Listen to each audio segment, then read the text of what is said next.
या पाठीमागचा सर्वात उद्देश महत्त्वाचा हा आहे का जरी मी लागलेलो आहो, माझ्या नावाला जरी PSI हा टॅग लागलेला आहे, परंतु इथून पुढे माझी इच्छा आहे, सर्व वडीलधाऱ्या माझ्या वडिलांना विनंती करताय, सोबतच माझ्या इथं उपस्थित सर्व आयांना सुद्धा विनंती करतो आहे की लागणं जे आहे की बऱ्याच वेळेस तुमच्या मनामध्ये असा संशय येत असेल का बा नोकरी जी आहे ते पैशानं लागते, शिक्षण घेऊन काही अर्थ नाही, अशी भावना आपल्या गावागावामध्ये जास्तीत जास्त उपाटलेली आहे. बरोबर, हे जनरली पाहत आहे. म्हणजे माझ्या घरून सुरुवात आहे. माझं घर म्हणजे तुमचं घर, काही जास्त काही फरक नाही आहे. बरोबर ना?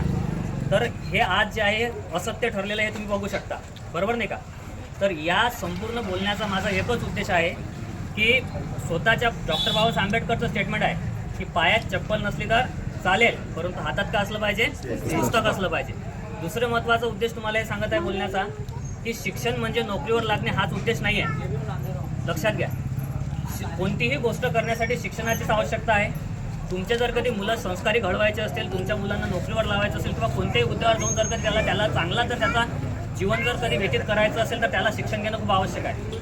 म्हणून कोणतीही तुमची जी मानसिकता असेल ज्यामुळे तुमच्या मुलांच्या लेकरांच्या शिक्षणाच्या मधामध्ये अडथळा येत असेल तर ते सर्व मानसिकता मला पण दूर करा अशी मी तुम्हाला विनंती करेन. आणि आपल्या सर्व मुलांना, जे माझे लहान भाऊ बंधू आहेत, भाऊ बहिणी आहेत, त्या सर्वांना शिक्षणासाठी तुम्ही एवढा जास्त पाठपुरावा केला पाहिजे की त्यांच्या पाठीमागे उभं राहिले पाहिजे की स्वतःला टाईम पडलेलं एका टाईमचं जेवण जरी नाही भेटलं तरी चालेल, परंतु लेकराला शिकवा अशी इथून माझी विनंती आहे.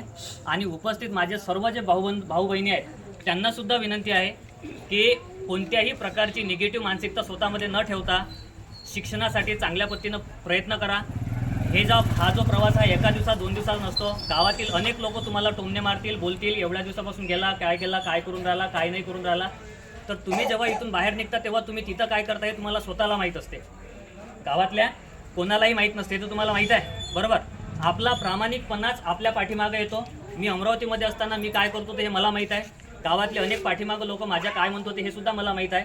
तर हे मला पाहून कमीत कमी असं बोलणं हे टाकून द्या. आणि दुसरी गोष्ट, हे का टाकायला सांगत आहे, कारण तुमचे मुलं आहेत. बरोबर नाही का?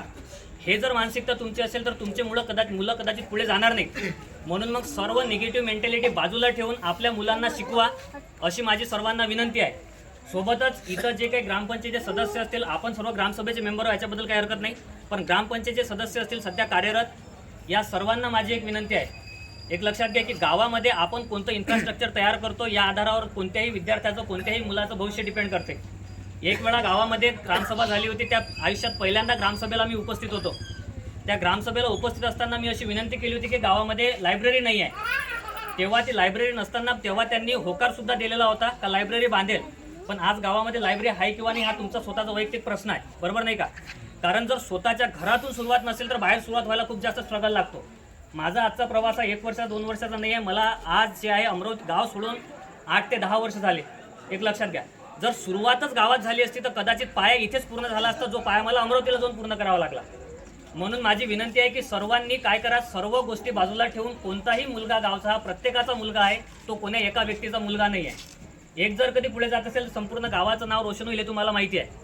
तर त्याच्यामुळे माझी सर्वांना विनंती आहे की जे काही मुलं अभ्यास करून ग्रॅज्युएशन पूर्ण झालेले आहे आणि स्पर्धा परीक्षा अभ्यास करण्यास तयार आहेत की त्यांना करायची इच्छा आहे, तर ग्रामपंचायतीला माझं असं अनुमोदन आहे, विनंती आहे की ग्रामपंचायतीनं अशी व्यवस्था करून द्यावी की गावामध्येच एक लायब्ररी, आणि जे काही मुलं पोलीस भरतीची तयारी करतात तर गावामध्ये असे एखादं ठिकाण पाहून त्यांना एक 400चा ट्रॅक तयार करून द्यावा.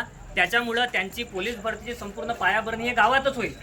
आणि जर यामध्ये तुम्हाला काही व्यत्यय येत असेल तर मुलांकडून काही नाममात्र फी आकारली तरी काही हरकत नाही अशी माझी सर्वांना विनंती आहे. हा प्रस्ताव जर कधी ग्रामपंचायतपर्यंत गेला तर आज यावली शेतच्या मॉडेल माझे जे मित्र आहेत रोशन, हे गावामध्ये ऑलरेडी हे सर्व इन्फ्रास्ट्रक्चर उपलब्ध आहेत.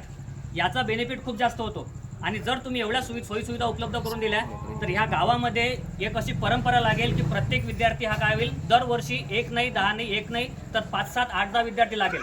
याचं सर्वात मोठं मी तुम्हाला उदाहरण देत आहे, कारण मी एक फक्त विद्यार्थीच नाही तर मी एक शिक्षकही आहे. मी अमरावतीमध्ये टीचिंग करून अभ्यास करत होतो आणि मुलांना कोणत्या शिकवत होतो तर हे स्पर्धा परीक्षा करणाऱ्याच मुलांना शिकवत होतो. माझ्या हातून किती पोलीस लागून गेले हे मी तुम्हाला सांगू शकत नाही. लक्षात घ्या. तर तुम्ही जर अशी व्यवस्था करून ठेवली तर त्या मुलांना एक बेनिफिट होईल की त्यांची संपूर्ण पायाभरणी इथंच होईल.